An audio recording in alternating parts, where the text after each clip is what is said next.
Now, Hamas has just in the last few minutes held a news conference in Gaza reacting to the Israeli strikes.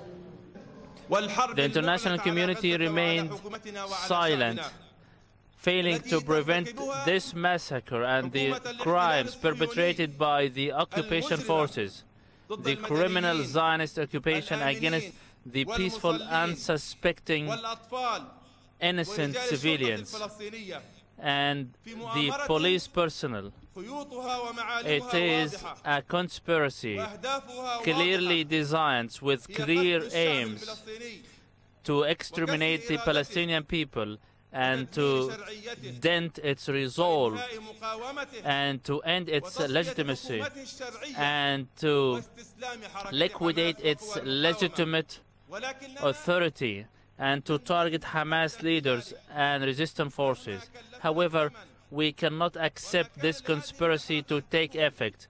However, the Holocaust is, and this massacre wouldn't have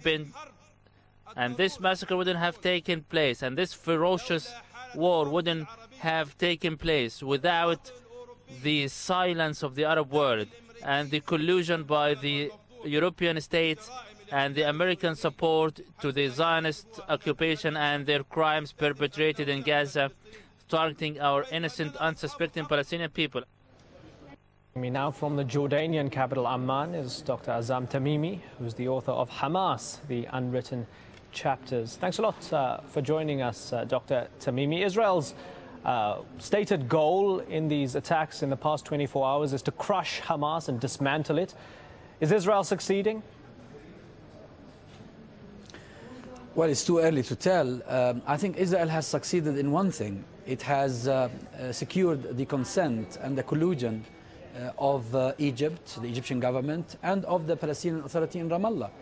As events continue to unfold, it becomes clearer and clearer that at least these two parties, the Egyptian government and the Palestinian Authority in Ramallah, were fully aware of what's going on.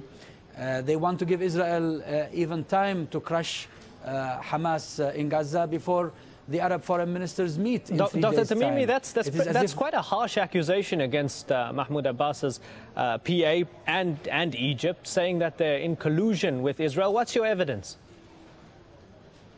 Well, I take full responsibility for making this claim, but my evidence is the following. If you want to stop the raids on Gaza, then you'd immediately take action. The action is not to say, well, on Wednesday the Arab foreign ministers are going to meet and discuss means and ways of convincing Israel to halt its attacks. You'd sever diplomatic ties with Israel immediately. You'd kick the ambassador out. You'd stop exporting gas to Israel. You'd stop the negotiations, that is the PA, with the Israelis. You'd open the Rafah crossing. You'd allow food and medicine in. None of this is happening. And you'd stop blaming Hamas, the victim, for what Israel is doing. And the press conference held earlier today, jointly by Abu Ghait and Mahmoud Abbas, is nothing but to squarely put the blame on Hamas. As if they were saying, oh, we told you that this was going to happen, but you didn't listen to us. And Israel would never have taken such a drastic measure had it not been for a green light from America, from the European Union, from Egypt, and from the Palestinian Authority. Let's look at it another way.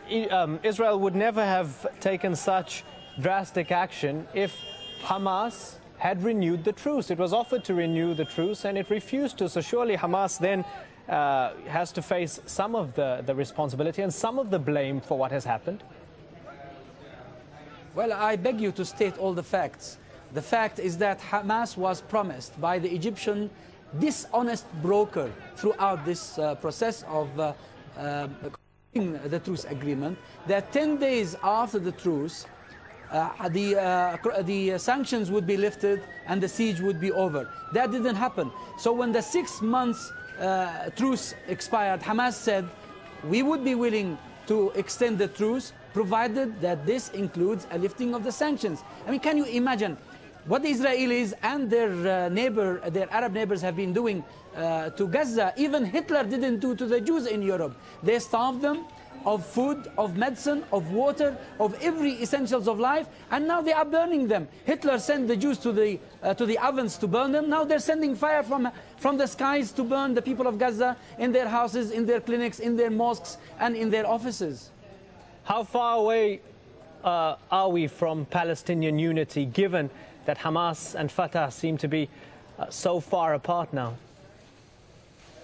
Forget about Palestinian unity. This is a mirage. You cannot be united with a column of collaborators. Abbas and his followers, the people who have been speaking for the Palestinian Authority, are collaborating with Israel. Now they are paving the way. They are preparing themselves to come back and take Gaza back. This is what all of this is about. I think they are trying to repeat the Iraqi scenario. Bomb, destroy, bring the regime down, and then bring your own people to govern. And this is what the Israelis are preparing Mahmoud Abbas for. Azam Tamimi, thank you very much for your thoughts here.